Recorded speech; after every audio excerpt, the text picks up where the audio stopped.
Al señor presidente del Gobierno, al señor Sánchez, le gusta montarse en avión y pasearse por Europa y por el resto del mundo, tanto como le disgusta pasearse por España. Del mismo modo, al señor presidente le gusta extenderse y adornarse sus intervenciones, tanto como le disgusta enfrentarse a verdades concretas y a preguntas concretas. Y el resultado de estas premisas, señorías, es el de tediosas mañanas como esta, en la que hemos vivido un mitin del Partido Socialista. El señor Sánchez sube aquí y habla de lo que le da la gana, mejor dicho, miente sobre lo que le da la gana. Y yo creo que haría bien, como le indicó el profesor Tamames, en limitarse a mentir sobre el asunto de la comparecencia. Regresa el presidente de sus viajes en reactor, como si fuera uno de esos millonarios a los que tanto admira, y nos suelta un sermón. Aún nos queda el segundo, que suele ser más largo y más tedioso, lleno de asuntos fuera del orden del día, de lugares comunes, de falsedades, de negocios climáticos, de sumiso globalismo y de acuerdos que otros han tomado por él. O que ha tomado él, sin contar con nadie, como es el caso que nos ocupa de la política con Marruecos, pero que no sabemos, aunque lo haya hecho él solo, por qué poderosa razón lo ha hecho. Porque eso no nos lo cuenta. Por mucho que el señor Sánchez se alargue en sus intervenciones, no dice ni una sola palabra sobre eso.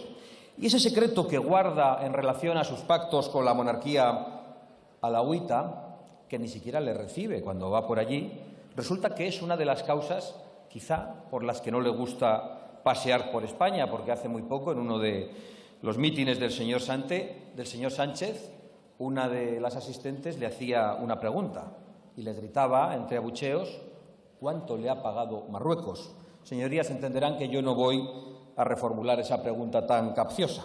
Pero reconocerán todos ustedes, probablemente también muchos diputados de izquierda, que antes de empezar a dar lecciones sobre cómo funciona el mundo, bastante insoportables ya a estas alturas de la legislatura, sería bueno que el señor Sánchez nos respondiese a preguntas mucho más sencillas y mucho más concretas. Por ejemplo, ¿qué es lo que ha motivado el cambio, sin consultar absolutamente a nadie, en contra de su Gobierno, en contra de este Parlamento, en contra de su programa y en contra de sus propios votantes, de nuestra política internacional en la frontera sur?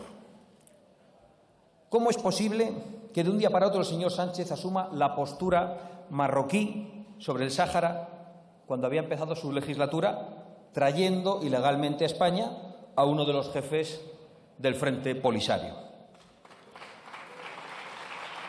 Puede anotarlas y nos las contesta. ¿Cuánto ha costado en miles de millones de euros las consecuencias de enemistarnos con Argelia en plena crisis del suministro de gas y en el momento que los españoles peor lo estaban pasando para pagar las facturas energéticas a final de mes? ¿O por qué no se ejecutó la orden de expulsión del marroquí que acabó sembrando el terror y la muerte en Algeciras, asesinando a uno de nuestros compatriotas? ¿O quién da la orden de callar ante las afrentas de las cámaras legislativas marroquíes, reivindicando la anexión de nuestras ciudades de Ceuta y Melilla, que son históricamente españolas antes de que existiese el Reino de Marruecos? O nos podría decir si, tal y como hoy publica un periódico, cesó a la ministra de Asuntos Exteriores una semana después de que se lo pidiese Marruecos. Es decir, nos podría decir si Marruecos quita y pone ministros en España. También nos podría contestar por qué se perjudica y persigue a nuestra agricultura, prohibiendo trasvases, permitiendo que Marruecos multiplique sus exportaciones en detrimento de las nuestras, o subvencionando incluso el acceso al agua en Marruecos, mientras se le niega a Murcia, Alicante, a Almería y al resto de la España sedienta. Además de todo esto y de los millones de subvenciones a fondo perdido que se dan a Marruecos, ¿nos podría decir si les ha prometido usted algo más desde aquí a diciembre? Estaría bien que la Cámara de la Soberanía Nacional lo supiese. Y finalmente, ¿les ha avisado usted a sus interlocutores en Rabat de que todos los acuerdos que usted ha tomado solito, de espaldas a este Parlamento y de espaldas a los españoles, no comprometen a España ni comprometen al futuro Gobierno de España? ¿Se lo ha dicho? No. Es raro, señorías, y ustedes como yo saben que es muy raro, sobre todo teniendo en cuenta que al señor Sánchez no le gustan nada los desplantes personales y que el rey de Marruecos ni siquiera se dignó a recibirle, como le recordaba, por cierto, el otro día el señor Tamames, para gran enfado de los que se sentaban en el banco azul. Por cierto, algún día hablaremos de algunas de las cosas que aquí les dijo el señor Tamames y, como es habitual, no fueron contestadas, que dijo cosas muy interesantes sobre lecciones de economía básica que habrían venido bien incluso al doctor Sánchez, hasta poner de manifiesto los rollos que usted suelta en la tribuna sobre asuntos por los que no le hemos preguntado o están fuera del orden del día de las comparecencias, e incluso cuando les comentaba eso que tanto les gusta a ustedes sobre la memoria democrática, sobre quién precipitó e inició la guerra civil en España. Pues, aún así, a pesar de los desplantes que tampoco le gustan, al señor Sánchez, el presidente del Gobierno, ha mantenido una actitud sumisa ante nuestro vecino, un vecino con el que hay que llevarse bien, sin ninguna duda, pero una actitud sumisa, cambiando una política internacional sin encomendarse absolutamente a nadie. Ha dicho la sucesora de Pablo Iglesias, es una pena que hoy no esté, que el señor Sánchez es muy aficionado a los puñetazos en la mesa. Lo ha dicho en horario de máxima audiencia. Me parece a mí que en sus giras internacionales ha dado usted más bien pocos, ¿verdad? Desde luego, si son viajes al sur, todos nos imaginamos unas reverencias muy exageradas y unos cabezazos muy solemnes antes que puñetazos en la mesa. En cualquier caso, la espontánea aquella que le preguntaba al presidente del Gobierno cuánto le ha pagado Marruecos, debería saber que da igual lo que se le pregunte al señor Sánchez, porque el señor Sánchez nunca responde. El señor Sánchez no debate en este Parlamento desde hace 4 años y se limita a subir a la tribuna y a sermonear. En realidad, se podría decir que usted, más que un político, va camino de convertirse en un clérigo de la nueva religión que comparte con los millonarios y con el PP, por cierto, la de la Agenda 2030. Desde Vox ya les hemos dicho en muchas ocasiones que España debe revisar los objetivos suicidas y criminales para nuestra prosperidad que esa agenda ha impuesto, porque lo han impuesto los poderosos y que absolutamente nadie ha votado. Porque a pesar de lo que digan ustedes y a pesar de que algunos digan que es el Evangelio, la Agenda 2030 es un infierno para las familias, para las clases medias y trabajadoras de Europa y de todo el mundo occidental. Un infierno para su economía, un infierno para su modo de vivir y un infierno incluso para sus derechos y para sus libertades. Y esa insignia de colorines que le reparten y que hoy vuelve usted a llevar en la solapa, que se la reparten a usted en el club de los billonarios, no es menos totalitaria que la bandera comunista que lleva en la solapa el líder chino. Y aprovechando, por cierto, señor Sánchez, aprovechando que el presidente ha viajado a China y que hoy aquí ha reivindicado el nuevo papel de China, debemos recordar cosas que China hace muy mal y que quizá usted no tuvo oportunidad de trasladar en su último viaje. Por ejemplo, pegarle un tiro a los malversadores y a los corruptos.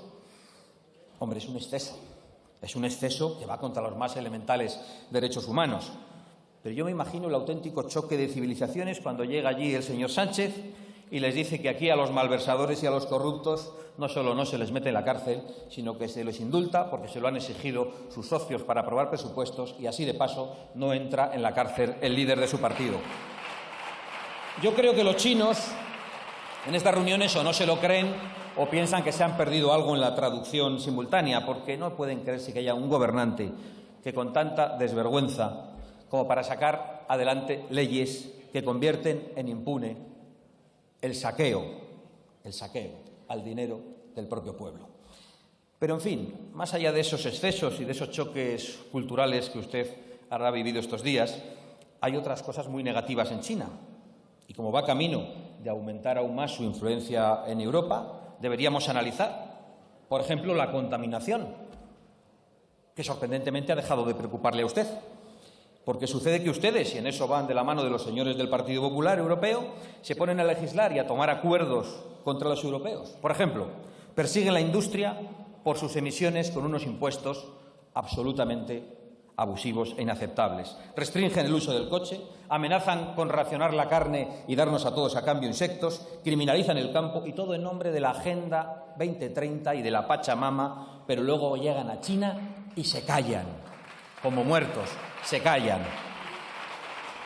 Se ponen aquí a prohibir que exploremos nuestros recursos, lo han hecho en este Parlamento hace poco más de un año, como recordaba, por cierto, el presidente de Repsol recientemente, en un crimen contra los intereses nacionales nunca visto, y se callan ante la descomunal producción de energía térmica china que está vomitando al cielo el equivalente a varias revoluciones industriales europeas. Sería sorprendente, sobre todo si no fuese tan vergonzoso como es, señorías. Ni una palabra de la verdadera contaminación, de las verdaderas agresiones al medio ambiente que se llevan a cabo para consolidar a China como superpotencia. Y ya que está usted tomando ese aire tan religioso, como antes le decía, podría hacer de misionero de la Agenda 2030, pero no aquí. Hágalo en China. Me temo que ha perdido usted la oportunidad entre solemnes cabezazos y reverencias. Podría decirles que ya está bien de contaminar los ríos, los más contaminados del mundo, porque van al mar, que es de todos. Podría decirles que no es normal que 23 de las 25 ciudades más contaminantes del mundo estén en China. Y también, ya se lo hemos pedido en varias ocasiones en esta Cámara, sería bueno que el señor Sánchez le dijese a su homólogo del Partido Comunista Chino, a su homólogo autócrata chino, que deben pagar la catástrofe mundial que han producido con la pandemia y con la ocultación de los datos. Si no tiene confianza para decirle estas cosas, se lo podría pedir a la sucesora de Pablo Iglesias, que es del mismo partido, o incluso al Partido Popular, que tiene un acuerdo de colaboración vigente y de amistad con el Partido Comunista Chino. Hay muchas cosas, por lo tanto, que los europeos, señorías, podemos y debemos reprochar a los dirigentes chinos, sobre todo, como decía, si el país asiático pretende convertirse en un actor verdaderamente influyente más allá de sus fronteras, incluso en lo relativo a guerras que se producen en suelo europeo, como la invasión y la agresión contra Ucrania. Hay otras cosas, sin embargo, que sí podemos admirar e incluso imitar del progreso chino. Por ejemplo, sus impresionantes proyectos para recoger, acumular y trasvasar agua, garantizando el abastecimiento de cientos de millones de personas y, además, la producción de energía limpia en cantidades nunca vistas en la historia de la humanidad. Esa ambiciosa política del agua, a nuestra escala nacional, se podría acometer. Ustedes, sin embargo, están exactamente en lo contrario, destruyendo embalses cuando los españoles y nuestro campo tienen sed. Esa obsesión del señor Sánchez y de los suyos contra las políticas del agua puede ser consecuencia, no sabemos si de los odios necrológicos al régimen previgente o quizá mandamientos de la nueva religión 2030, el evangelio que defiende uno de los diputados del Partido Popular. Pero, en cualquier caso, las consecuencias son gravísimas. Y el panorama, otra vez sorprendente. El señor Sánchez y su Gobierno están destruyendo embalses en mitad de una sequía histórica. Ustedes se superan siempre. Se puso a promover y aplaudir la voladura de centrales térmicas cuando los españoles no podían pagar las facturas energéticas. Han perseguido ustedes la industria con sus imposiciones 2030 y sus impuestos adicionales cuando a los españoles no les llegaba el pan y la leche. Y ahora que viene una sequía, ustedes a destruir embalses, a criminalizar los trasvases y, eso sí, en Europa a favorecer los intereses de Marruecos, que es quien se aprovecha de la sed con la que se quiere condenar al campo español. Es inaudito, es sorprendente y es inaceptable. No ha habido en toda la historia de España un gobierno que gobernase tan directamente contra los intereses de los españoles. Claro que hay que hacer una transición ecológica, señor Sánchez. Usted sube aquí, habla de negacionismo, insulta y nunca debate. Pero hay que hacerla, en primer lugar, protegiendo a los más vulnerables, a su economía y a sus derechos, que son los grandes paganos de esa transición energética y de los dictados de la Agenda 2030. Hay que hacerla apostando por el progreso técnico y por el sentido común, y hay que hacerla, en último término, haciendo lo que ustedes no han hecho hace 40 años, que es preguntando a los españoles. Ustedes no están legitimados para tomar medidas que van a condenar a generaciones enteras a un retroceso económico, histórico, que va a ser catastrófico, y solo para dar gusto a fanáticos, a científicos. He dicho a fanáticos, a científicos, no a fanáticos y a científicos, o a oscuros intereses o a oscuras razones de las que el presidente Sánchez nunca da cuenta, por mucho que se lo preguntemos y por mucho que se alargue en sus intervenciones. Y ahora cuando usted suba, ya sabe lo que esperamos, a sermonear otra vez, a no contestar absolutamente nada y a mentir sobre absolutamente todo. Gracias, señora Abascal.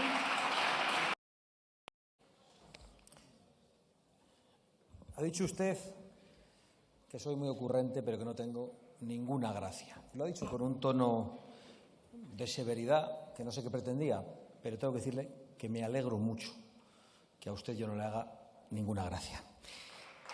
Sobre todo porque usted ha subido a esta tribuna y no sé si intentando ser gracioso, espontáneo u otra cosa que prefiero no calificar, ha llamado tontos a 3.800.000 españoles. Lo ha hecho usted en esta tribuna, señor Sánchez. Y yo no sé qué es lo que piensan esos casi 4 millones de españoles a los que usted ha insultado hoy en esta tribuna. Yo no sé si piensan como usted, que es tonto, pero desde luego lo que sí piensan es que es usted malvado. Usted ha vuelto a subir a la tribuna y ha hecho lo de siempre. Lo de siempre. Yo no voy a molestarme ni en contestar a todas las mentiras que ha vuelto a propagar sobre Vox, porque usted no ha contestado a ninguna de las preguntas que yo le he hecho. No ha contestado a ninguna de las preguntas sobre Marruecos. Ha vuelto, eso sí, a propinarnos un sermón de 86 minutos, hablando de cosas sobre las que no le hemos preguntado, sobre debates que no están en el orden del día. Y usted cuando habla miente. Al menos le pedimos que mienta sobre lo que está en el orden del día. Pero es que usted tiene necesidad de mentir para ocultar lo que pasa en este gobierno agónico que está enfrentado. Está enfrentado por Ucrania, lo vemos permanentemente. Está enfrentado por la ley de vivienda. Está enfrentado incluso por la votación de mañana de la ley del sí es sí, en el que desde luego no van a contar con nuestra complicidad, porque han votado todos ustedes en contra de endurecer de verdad las penas a los agresores sexuales, que es lo que espera la inmensa mayoría del pueblo español. Da igual que el líder de la manada pida perdón. El daño está hecho, señor Sánchez, y usted no rectifica.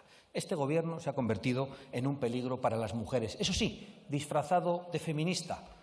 Parece que no tanto, según hemos escuchado a la señora Yolanda Díaz estos días, que les ha dicho a todos los varones que por aquí andan que son ustedes un peñazo, y que, claro, como son de izquierdas, tienen el prurito de que se creen que no son machistas. Claro, al final de lo que nos damos cuenta es de que los demás pagamos el pato por ustedes, por lo que ven las señoras diputadas de izquierdas, entonces se piensan que todos somos como ustedes, del puñetazo en la mesa y de que ya somos feministas genéticos. Pues, no sé, no nos perjudiquen tanto, señorías. Compórtense como es debido con las señoras diputadas. Ya sé que no es muy ocurrente, señor Sánchez, y que no le hago ninguna gracia. Me alegro. Para mentiras, los datos económicos. Usted viene aquí a presumir, porque usted es muy presumido. Entonces, nos dice que el crecimiento económico de España está muy bien. Siempre encuentra a alguien con quien compararse. Que los datos de inflación también, que los datos del paro son estupendos. Claro, lo que no dice es que el 55% del empleo creado en España en los últimos años es empleo público. Es decir, que cada vez un grupo menor de personas sostienen a más personas. Por cierto, empleo público que tiene una temporalidad del 30% mayor que el empleo privado. Presume de reducción de la deuda pública, claro, porque elige el porcentaje del Producto Interior Bruto, pero no dice usted que la deuda per cápita en España es cada vez mayor para los españoles. Y todo mentira. Pero igual usted es irresponsable de estas mentiras, porque claro, usted y sus asesores le deben decir que viaje mucho por el mundo y poco por España, entonces viene aquí, cuenta unos datos sobre los que cree que puede presumir, pero usted no habla con la situación, no habla con los españoles y con lo que están pasando de verdad. Y nos viene con el anuncio estrella de la vivienda y relata una situación horrorosa. Claro, estos señores han gobernado mucho tiempo. ¿Quién ha gobernado estos 4 años? ¿Ha gobernado usted? ¿Y va a hacer en 6 meses lo que no ha hecho en 4 años? Y, por cierto, ¿cuántos años ha gobernado el Partido Socialista en España en los últimos 40? 26, que han servido para destrozar en España las políticas de vivienda y para que hoy los jóvenes no puedan acceder a la vivienda. Y claro, dice, el banco malo, se ha rescatado a los bancos. No, se ha rescatado a las cajas de ahorro de las que formaban parte los políticos y los sindicatos. Y usted era consejero de una caja de ahorro. Sí, señor Sánchez, es así. Entonces ya está bien de mentiras, porque venimos aquí y al final le tenemos que sacar a usted los colores. Mire, sobre Vox, claro, usted ha dicho tantas cosas hoy y se dicen tantas cosas, que a Vox le va a pasar pues como a Fratelli en Italia. Se han dicho tantas cosas de Vox que cuando luego lleguemos al poder, porque igual hay más españoles tontos de los que usted se cree, pues la gente verá que ni mordemos, ni tenemos rabo, ni cuernos, y que defendemos el interés general, cosa que no ha hecho usted con sus aliados estos 4 años. Por cierto, también ha presumido de los flujos migratorios. Se han reducido de este año al anterior, claro, llegaron 15.000 de golpe. Señoría, debe finalizar, por favor. Sí, si me deja concluir, voy a tardar muy poquito. La anterior Concluya. interviniente ha tardado 2 minutos. Concluya, por favor. Sí, concluyo, enseguida. Concluya. La señora Meloni, ¿qué se ha encontrado? Los flujos migratorios desviados por usted. ¿Qué se ha encontrado también? Que las mafias, en cuanto ven un gobierno firme, la combaten. Y ha respondido como responderemos nosotros cuando lleguemos al gobierno, aumentando las penas para las mafias y, por supuesto, declarando un estado de emergencia constitucional, no como los que usted declara, señor Sánchez. Muchas gracias.